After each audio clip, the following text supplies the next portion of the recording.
What is up, guys? My name's Jackal, and we're back for Final Fantasy Mystic Quest. Back as always to talk about Bojack Horseman. And, oh yeah, I forgot. I was in the middle of this bomb-ass music. This bomb-ass music area. And I needed to... There's a gas mask somewhere I need to find. Boy, why is my fucking heartburn so bad right now? Like, damn! Hope everyone's doing good today, though. Alright, I already went up here.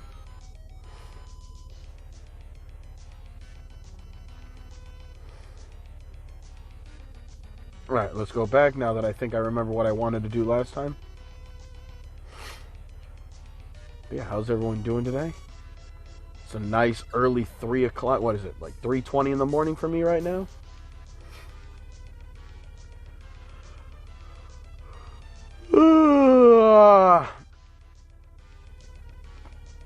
Let mama have the night out. Let her go out without the kids. Granted, by the time I was expecting the baby to wake up at some point, but the baby did not wake up once. Put man's asleep. Excellent. But yeah, today, or this week anyway, was Bojack Horseman Season 6, Episode 10. We are almost there at the end of the season. And from what I've heard, this next episode, next week's, is episode 11, which means it is still going to break my heart. And I'm still not going to like it. And judging by where everything's going, I'm probably not going to like it. But I am going to like it because it's going to be excellent television. But I'm not going to like it. But this episode was actually a really, really nice episode. It was a Diane-centric episode. But we had been getting hints a couple episodes ago that Diane wasn't really working on her book of essays anymore, but was instead opting for... Okay, I guess I can't just go back down. I have to kill these ghosts first. Fine.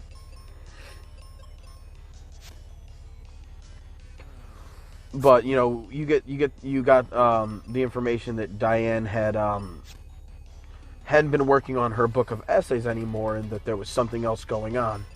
Well, we finally got to realize what's going on. And it's that she's going to be writing, it seems to be, like a teen fiction book. You know, I think it was like a mall mysteries or something like that. And, you know, it becomes frustrating for Diane throughout the episode because she has this idea of herself that she needs to write this book of essays. And if she doesn't do it now, she never will. And I don't know if we ever heard that exact line, but that sounds like old Bojack. Especially when he was chasing his secretariat role. The idea that, like, oh, this is my one chance to play this role. If I don't play this role now, I'm never going to play it. And it's like, you know, one, so what? And two, who says? I mean, I guess with the Secretariat, because it was a movie role, so it required acting and, you know, somebody to be of the correct age and shit. I get that. But at very least for Diana, she doesn't have that same impetus on, like, her future. She doesn't have a time when she needs to write these essays.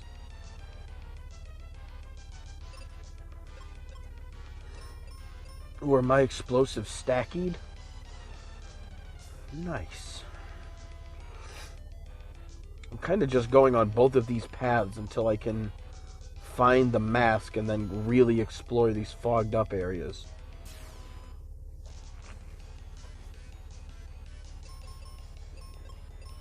Let's see how these... How strong are these bombs again? It's been like a week, you know? You gotta excuse me for forgetting every once in a while. 608, not bad though, not bad.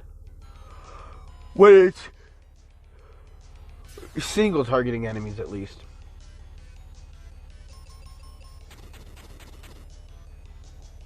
Ooh, are we officially faster than Ruben? Alright, well, that's not very helpful. But, you know, Diane has had this, like, idea set on her writing this book for a while now. And, yeesh. And, you know, the big problem is that Diane has put so much pressure on herself to write this book that, like, it starts to drive her depression and anxiety out of control. You know, with her, it's almost reaching, like, obsession levels. And in all reality, that's just not healthy. You know, her big thing is that she's worried about, like, all the damage that she went through. It not being good damage is the way that she puts it.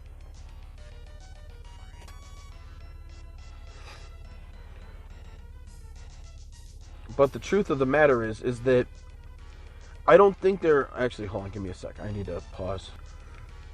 I hate it. Even when I'm on, even when I set my shit on Do Not Disturb, messages I receive, even while it's on Do Not Disturb, still tend to slow down my shit a little bit. It's kind of the nice thing is when I'm, you know, playing games at this time of night, I don't really have to worry about many people interrupting me. But, you know, Facebook still has to remind me, like, oh, hey, you have a new friend suggestion. It's like, man, fuck off. But, what was I saying before? There we go. Nice. I can see clearly now. Well, I guess I can see clearly. The difference is I have just murdered everyone. Makes it pretty easy then, doesn't it?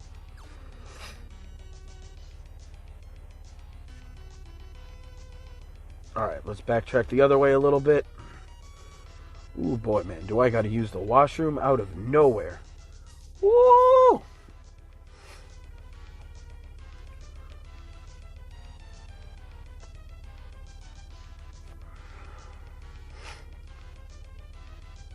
But, you know, Diane's worried about, like, that all this damage and shit that she's gone through just isn't, as she put it, good damage. And she has this idea that she needs to, like, truly and totally wrap her trauma up in a way that's, like, truly digestible for other people, in a way that means something in the way that she wants it to. And that's not a big deal necessarily, but the thing is that you can't... I don't know, it doesn't seem like to me that when you're...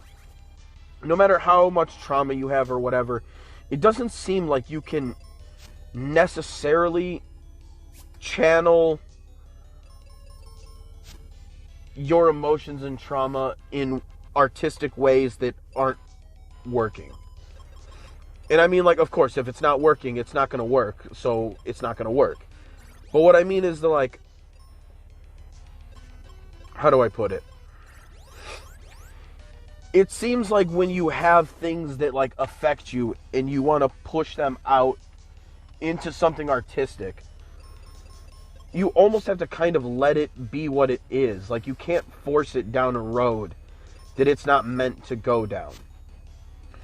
Like, Diane wants to channel all of her trauma into these essays. And on its own, that's not a bad goal. Oh, God. My heartburn. Heartburn, and I gotta go to the bathroom. What's the world coming to? But,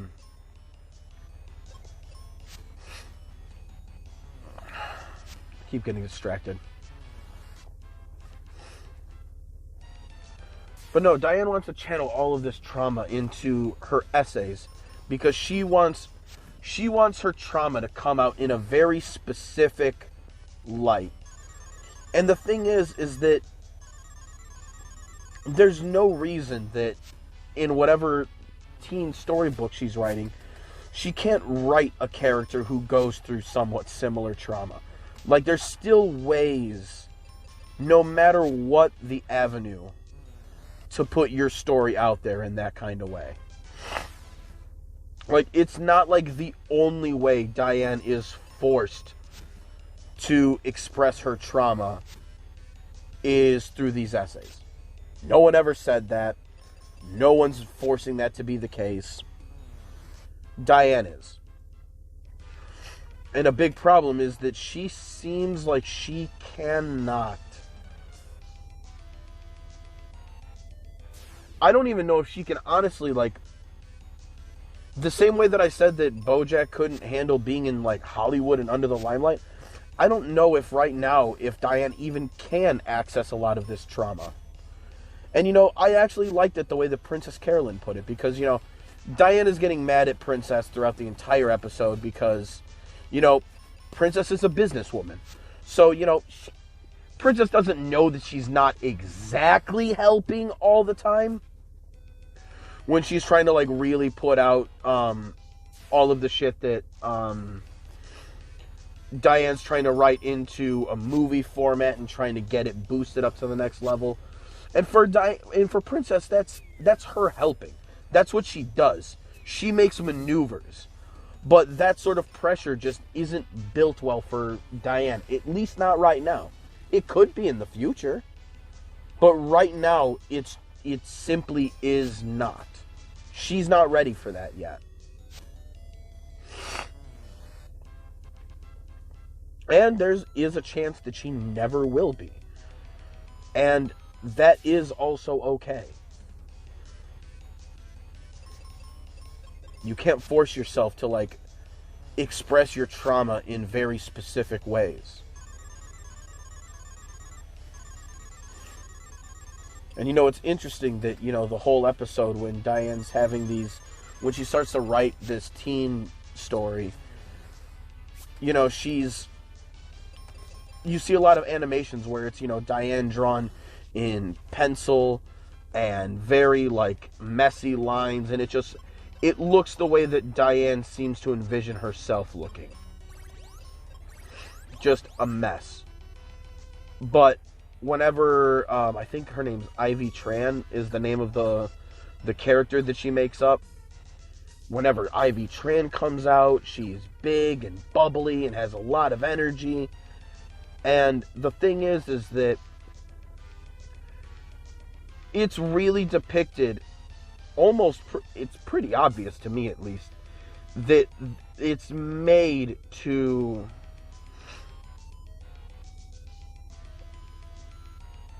how do I put it? It's made to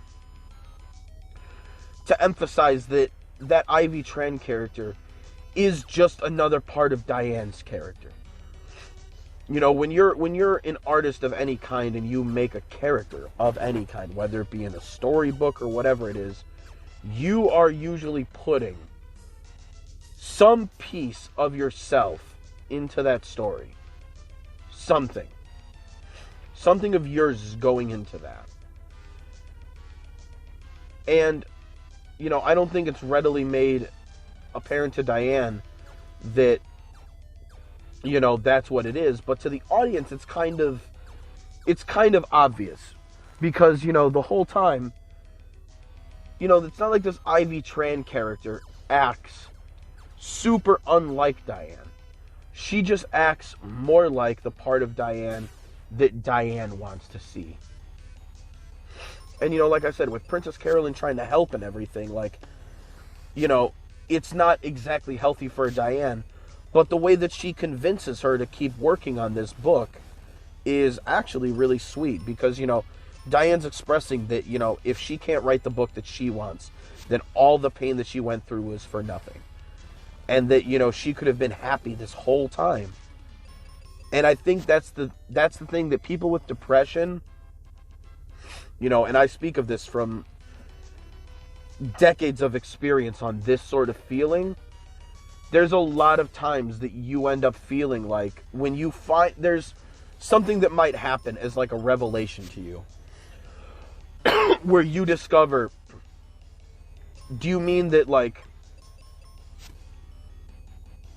because how do I put it?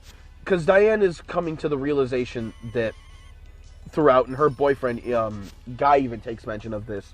You know, hey, you were having a hard time writing your book while you were on meds. You were having a hard time writing it off of meds. Just trying to imply that, like, how you're feeling is going to be what reflects into the work. Not really the medication, because, you know, Diane's worry is, you know, being an artist, that she doesn't want...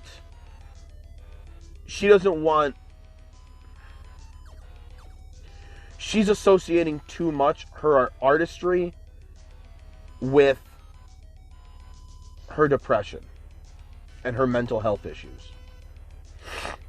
And that's a very dangerous spot, because that's the same thing that drug addicts tend to experience. Is there a further layer deep to go? Like downwise?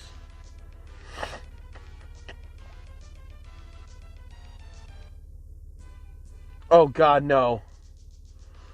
Oh no. Oh no. No, no, no. No, no.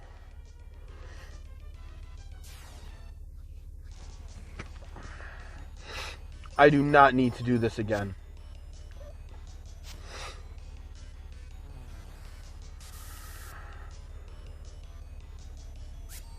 You know what? We're going to...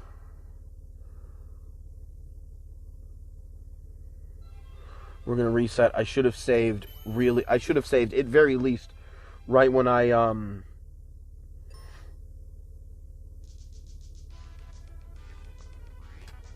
Ooh, I fucking saved right before the gas mask. Mwah! Mwah! Mwah! Delicious. I do not feel like fighting through all of these enemies again. Okay.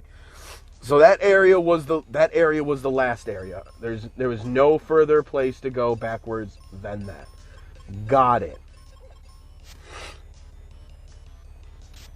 But, you know, a lot of times people who have, you know, depression or drug addiction, you know, they attach so much of their artistry with whatever their ailment or problem is, that when they start to get help for it, they feel like they're losing that attachment to what makes them artistically gifted.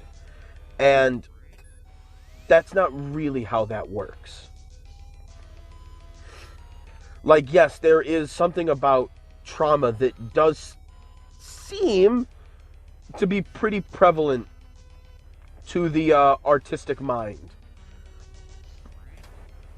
Oh my God.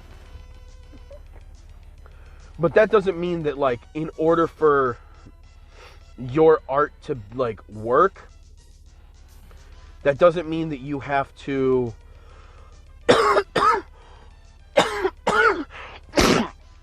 that you have to be in the midst of suffering through it. You can channel your past trauma into present results or projects or whatever it is that you want to do. You can channel that without actually needing to let it consume you. You know, Diane doesn't need to be in the midst of a depression episode for her art to come out the way that she wants it to. She thinks she does, but she doesn't. But that's the mistake that she's making on her part, is that she has attached her ability to write with her depression and with her trauma. And though that could be true, that doesn't mean you have to be suffering through it in that moment in order for it to come out in your work. And, you know, Diane kind of realizes this, and she kind of says to Princess Carolyn, like, this means I could have been happy the whole time. And I think that's the thing that scares a lot of people, is that they think that, you know, she's thinking that if she can't channel this exact trauma right now, in this moment, into this work, then all the pain that she went through was for nothing. And it's like, wow, man, that's a very specific set of things that you need for this pain to be worth it to you. And, like, I get it, because, you know, we all want to think that, you know, there had to be a reason why. There had to be a reason why I went through this. But the cold, hard reality is, there is no reason you went through it.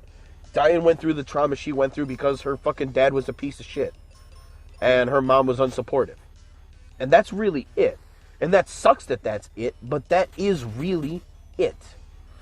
It doesn't extend any farther than that.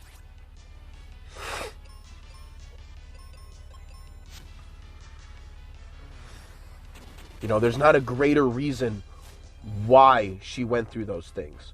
So a lot of times, like, people find out that, you know, wow, I didn't really need to be feeling this way this whole time. I could have just been happy. And it's funny because Bojack actually says something like that to her. Basically the same message that they got from, whatever the name of that gerbil director dude. The famous line he had said where, you know, it took me a long time to realize how miserable I was, and even longer to realize that it didn't always have to be that way. And I think that's really the thing that Diane, like, she heard seasons ago, but I think that is starting to set in for her character now. Is that she's feeling like, you know, if she can just write a happy girl story, and that she never even needed to channel this trauma into a story, then what was it all for? But the thing is like I said, she can still channel that into the story that she wants to write here about fucking this character Ivy Tran.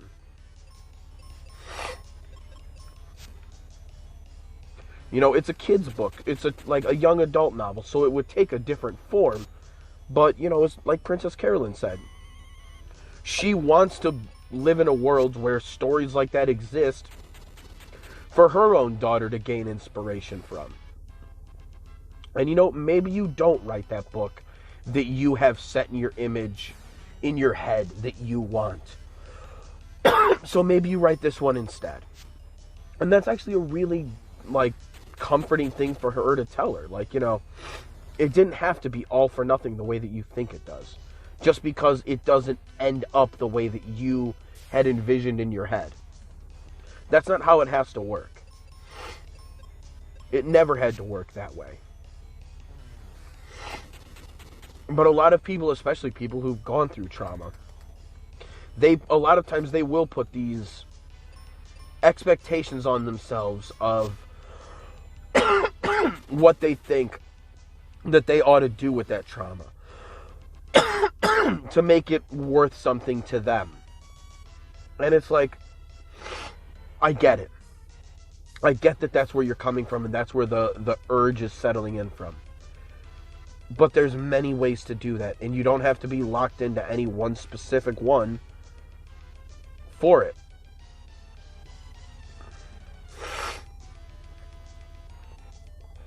Were there any other enemies? Oh yeah, this dog over here.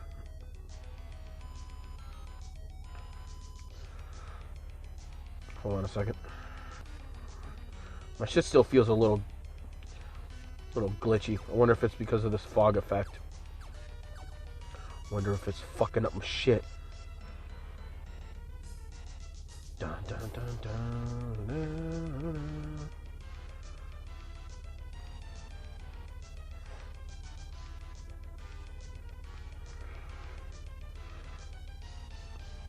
Oh wait, no, this was the other area I was in. This isn't where I want to be, right? No, because this is where the mask was.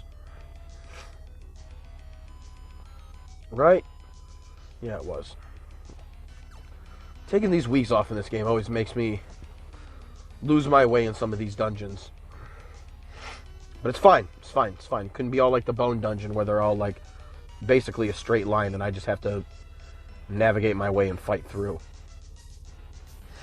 But, you know, it's one of those things that, you know, Diane has to learn how to really break away from her trauma in that way. You know, it's the same thing that there's a lot of drug addicts who have to learn that. I mean, A big modern famous example is Eminem. You know, when he got off of doing pills, it wasn't necessarily that, like, he talks about having to relearn how to rap again. And it's not, I don't think it's that he literally had to learn how to rap again. Maybe I'm wrong. Maybe I'm wrong and he could tell me himself that I'm wrong about this and fuck me. But it feels like he didn't actually lose his ability to rap. But what it probably seems like more to me, and, you know, this is just me, is that because he was a drug addict, he had associated his art, his writing, his craft, all of it was associated and wrapped up in his drug usage. So, when he stopped doing drugs, there was a big part of what he used to use as an aid in his writing now just gone from him. You know, something that was a part of his whole entire writing process is gone now. And for a lot of people, there's a lot of people who have a really hard time doing that. Because we, unfortunately, are just creatures of habit. And, you know, if we learn how to work a certain way, we like to continue working that way. We don't really like a whole lot of deviation.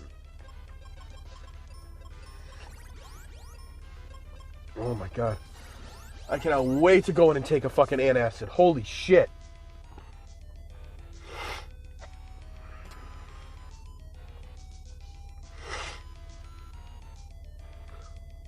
Alright, I believe that's it. There's nothing else. Time to beat that boss.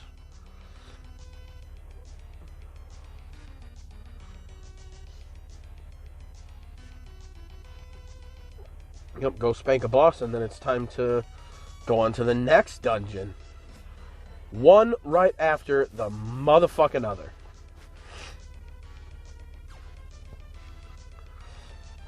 But, you know, Diane is, you know, especially with her giving up taking on her meds throughout the episode, throughout this episode, you know, it seems like she's been so worried for so long that without her depression, she loses her edge to be the artist that she wants to be. And that's not healthy for you, man. That's not healthy for you. Because especially when, you know, there's all these deadlines being set that she doesn't even really want these deadlines, but, you know, we're in the real world, exists deadlines. And, you know, it's fueling an insecurity in her that makes her think that that's what she needs in order to succeed. God damn it.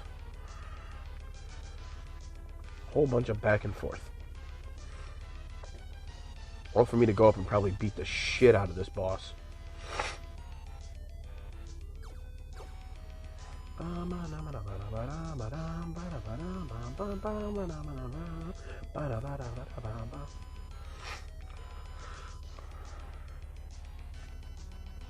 But yeah, no, Diane seems like she is on the right path, though. Like, it's taking a little bit. I think Diane had a lot to do with it there at the end.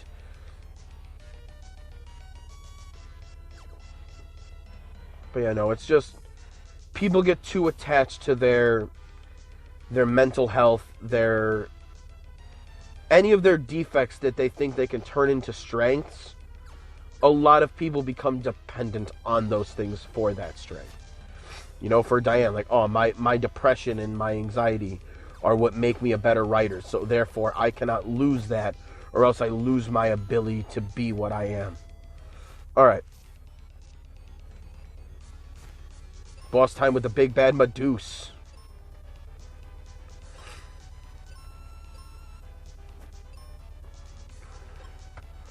Alright,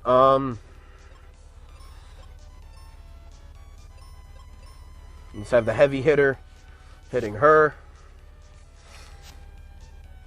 Ooh, and a crit. That's what I like to see. Ooh, boy, do I gotta use the bathroom. I'm doing that, like, potty dance when you're sitting. It's good.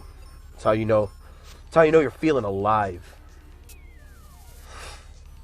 But yeah, that's really the only thing that I really wanted to say. And it was a big rambling mess because I'm trying to fucking play and explore and not get lost like an idiot.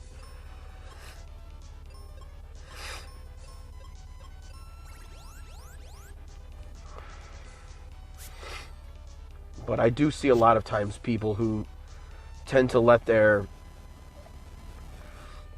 mental health make decisions for them. And you know, you don't got to do that.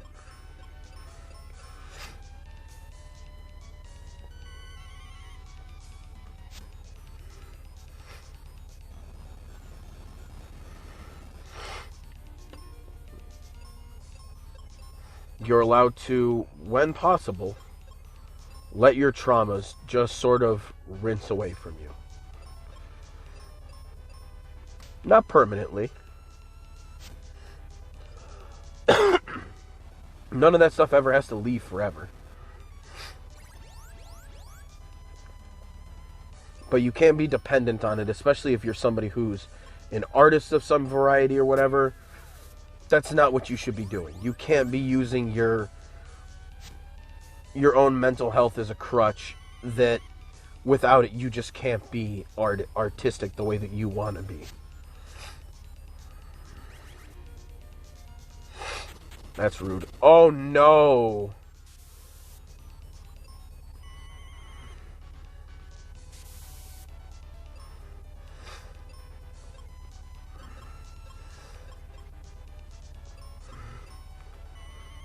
Wow. Wow, bro. Wow.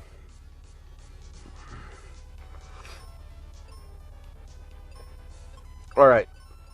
First, dog's got to go. God damn it. I always love the head on the fucking right over there looking doopy. 5 hits with the snake head. Jesus. Thanks, buddy. Oh my God.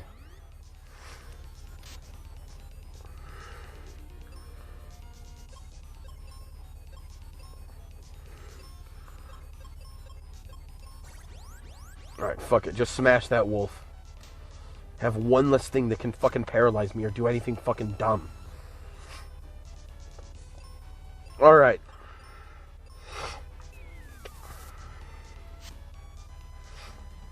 But no, it was a fantastic episode, and it was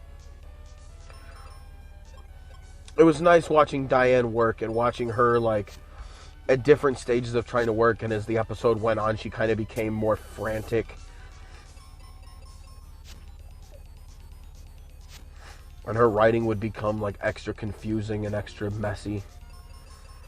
Hopping from subject to subject. It's almost like listening to me here.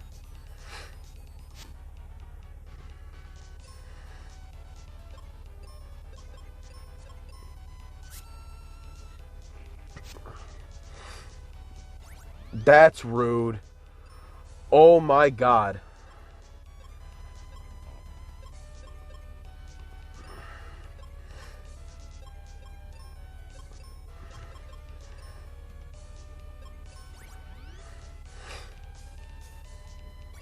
Alright. At least the guy with the life spell stays alive. Oh my God. Fuck these guys.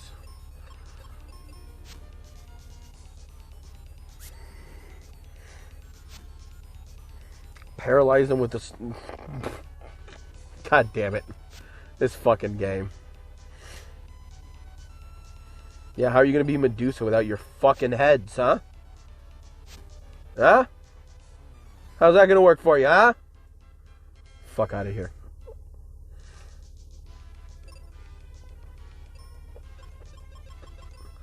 Alright, well, you know what? Let's use some items for it. Sweet. And now we have unlocked the lava dome. Alright, well, you know what? We can go back to the town now that we're done with that. Go heal up proper. And then we go to the actual dungeon, where the crystal will be located. That was just the opening act. So hopefully you're not sick of that song, because you're going to be hearing it much more. Which is usually not a bad thing, because that song is fucking bopping.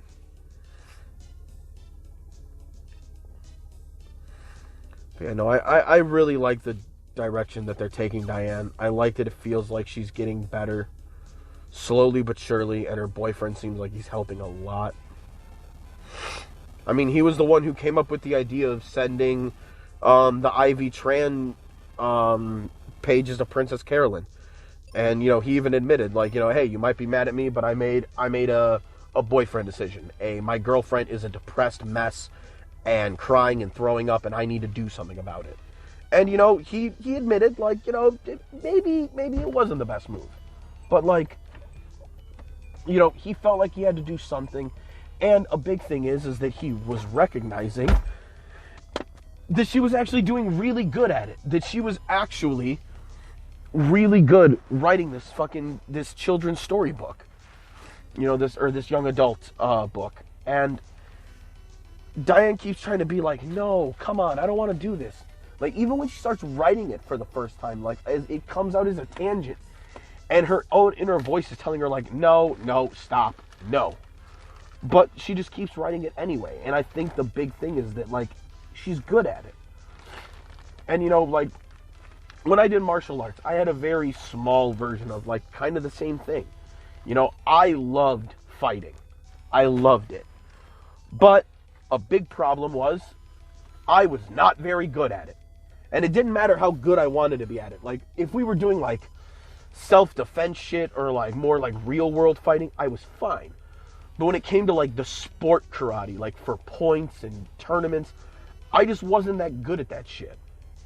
And, you know, it didn't matter how much I wanted to be good at one thing. There was the thing that I was actually good at. I was good at the forms. I was good at the routines. And then it became a decision of, like, okay, well, this is the thing that I'm really good at. This is the thing that I'm always getting praise over. Doesn't mean to not work on the other thing, but maybe I should put my focus into the thing that I'm doing better in.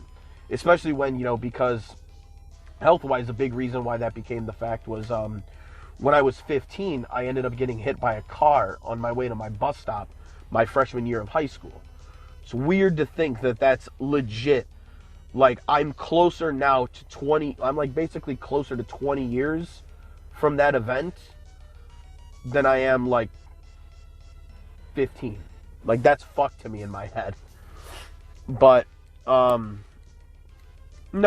we're still closer to 15. Barely closer to 15. But in a few months, I'll technically be closer to 20 years than 15. Definitely better, closer to 20 than 10, that's for sure. But I got hit by a car and I ended up breaking my thigh bone, my femur, in one of my legs. And not the leg that got hit by the car, mind you, the other one, which means I broke it on the landing, not the actual impact of the car, but you know how it is. But because of that injury, my knee has been swollen since. You know, my knee's been swollen now for more than 17 years now, since the accident happened. You know, multiple surgeries, I got the plates removed out of my leg. And they had told me that, you know, when they went to take the plates out, because one of the reasons I wanted them taken out was because my leg was always swollen and always kind of sore. And, you know, they had told me, they're like, there is a chance that when we remove these plates that it will not get better. Your leg will still be this way. And it's not like it's, like, bad, but, like, it gets sore after I'm being physical with it, and then I rest. That rest, like, stiffens it up, and then it's just annoying. Like, it doesn't hurt. When I'm older, it's going to hurt like a motherfucker. I know. But for now, it's fine.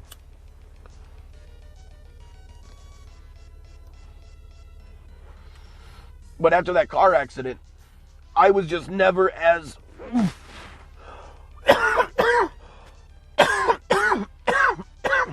when it came to fighting... Ooh, excuse me. I was just not as fast anymore. I couldn't explode and, like, get to my opponent quicker. There was just a really big part that the injury had taken a toll on me as I was training and trying to compete. And, you know, luckily there was still something that I could do that I was really good at. That, you know, I could kind of make... How do I put it? There was something else I could do that was... It's not like I liked it any less, but, like, there was something else I could do that I could grasp onto, that I was good at, I love doing. And, you know, you just got to kind of accept that sometimes the thing that you want isn't the thing that you're getting. And, you know, sometimes that just is what it is. But I'm rambling at this point. I feel like the whole thing's been rambling. But you know what? That's what we do around here. We ramble and we kill bitches. So next time we take on the lava dome and hopefully get the fire crystal. So,